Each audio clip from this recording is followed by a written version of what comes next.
Hello, ladies and gentlemen, veterans, dedicated VA employees, and everybody watching today. I want to thank you again for coming to my channel and watching another video where we talk about VA disability. As always, my name is Attorney Matthew Lang, and I'm a VA accredited attorney. For today's topic, I want to talk about the intent to file, or also known as the ITF. Now, the ITF is a very young provision of the law and a very young form that the VA uses for their benefits claims. It didn't come about until March 2015. Prior to that, there were things known as informal claims and no real structure in the rule on what kind of document was needed to file a VA benefit claim. Working in the VA, we used to joke all the time that veterans could file claims on pieces of toilet paper or even napkins.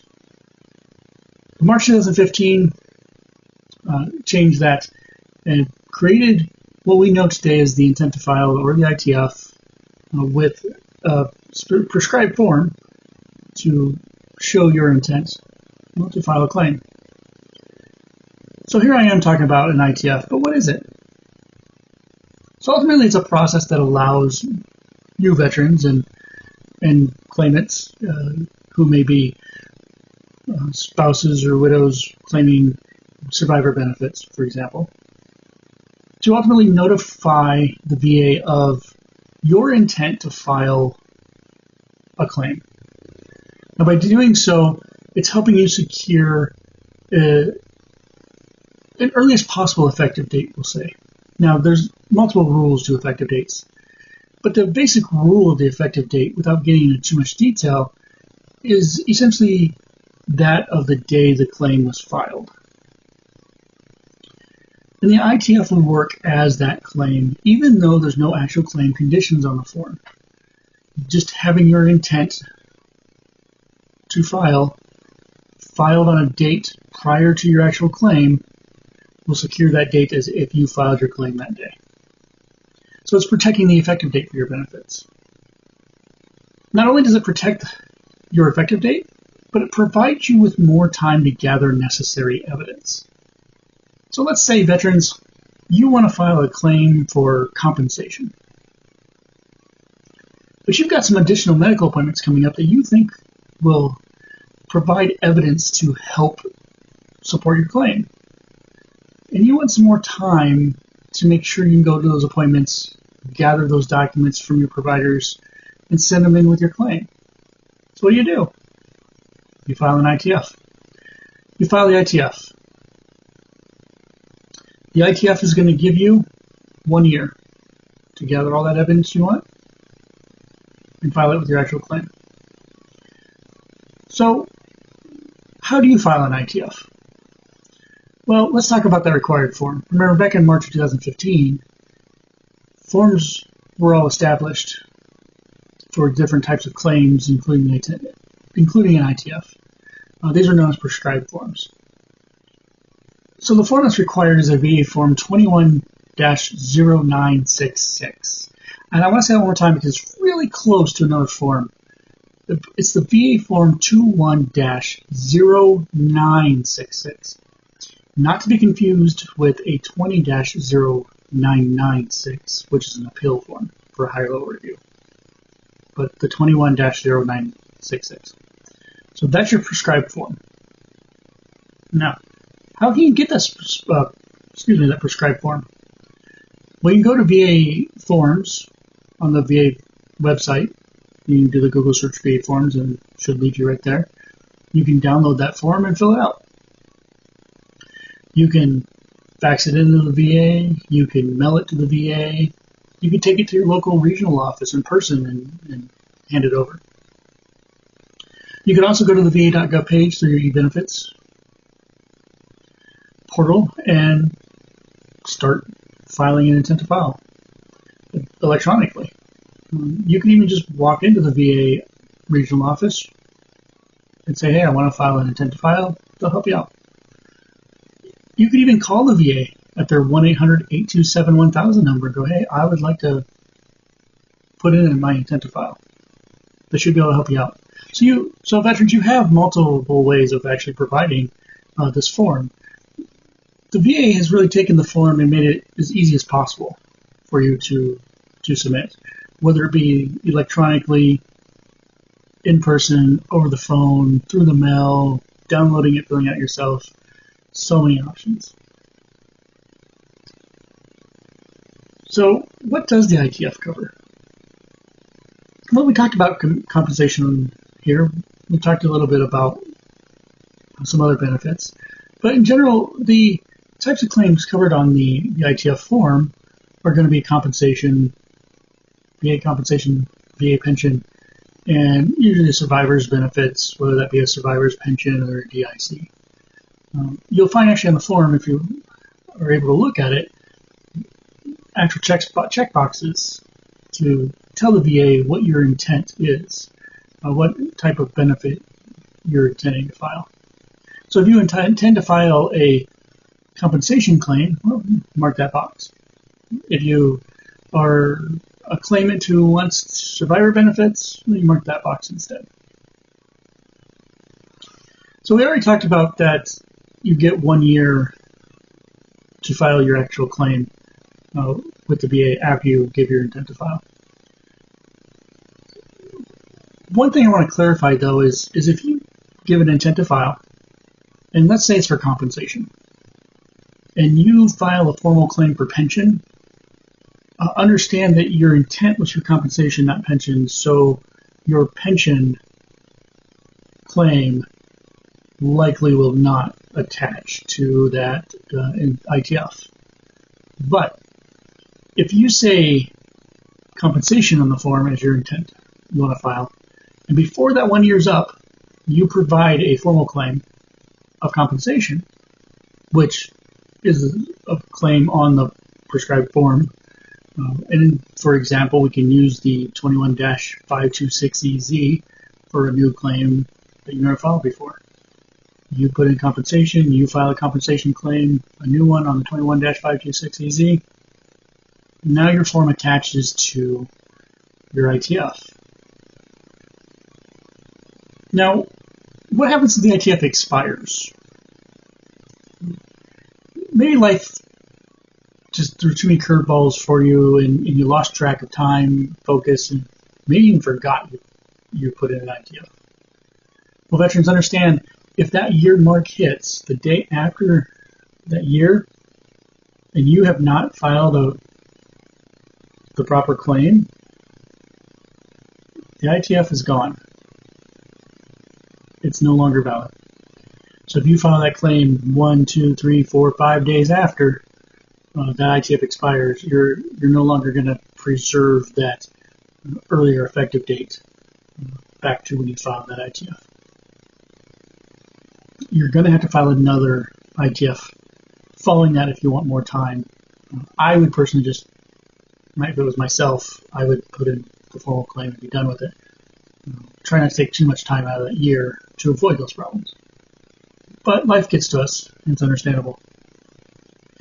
Now, the other idea that usually comes up is, let's say veterans, you submitted the ITF. You say compensation. You're 6 months in to gathering your evidence. And you're like, oh, I just really need more time, and I don't think I'm going to get all the evidence I need in the next 6 months. I'm going to file another ITF for compensation. Don't I get another year from that date, and won't it all go back to the original ITF? No. Sorry, veterans, it doesn't. The first ITF that you filed is still active. And as long as that's active and no claim has attached to it, your next compensation ITF in this scenario is not valid. It's as if it doesn't exist. You can't keep extending time by constantly filing ITFs. Now, let's say you originally put in an ITF for compensation. 6 months down the road, you're like, maybe I should try for that pension benefit too. So you put in an ITF for pension. Now, you have two separate ITFs for two different benefits. You intend to file for two different benefits at different times. So as long as you file, again, your compensation claim within 1 year from the compensation ITF, you're golden. And same with the pension one. Now, this may get kind of convoluted in our discussion. I'm trying to keep it as simple as I can, but you can always look to the 38 CFR 3.155 for more detail and description and understanding and the rules to the ITF if you need to refer to anything. Again, keep in mind the dates of your ITF when you file them. Veterans, don't let the year go by. It does give you time. Now, the other thing you got to keep in mind as well is that even though you submit the ITF to gather more evidence, you can still always submit your, say, your 526EZ as we've used in this discussion within the 6 months or so, understanding that the VA is still going to have obligations and duties underneath the law to still obtain certain information for you. So if you put in an ITF, for example, because you want to make sure you get all your service medical records or personnel records from the archives or from the service department or wherever you reach out to, understand the VA is going to have to do that anyways. So it may not be smart to hold up your claim just to gather stuff the VA is already going to gather from likely the same location. Understand that you can also forgo any exams, DBQs ahead of time. VA is going to have a duty to address all those anyways. So if your time's running out, just understand that it may still be okay. Just go ahead and get that claim in there anyways, so your ITF doesn't expire. Your ITF does not waive any of the rights that the VA that you have for the VA to complete the legal duties, including the duty to assist. All right. So avoid me going in circles in this topic. I want to give you some of these key takeaways of what this discussion is really supposed to be about. So the importance of the ITF. It's really just, again, to secure your earliest possible effective date while providing time to prepare a thorough claim.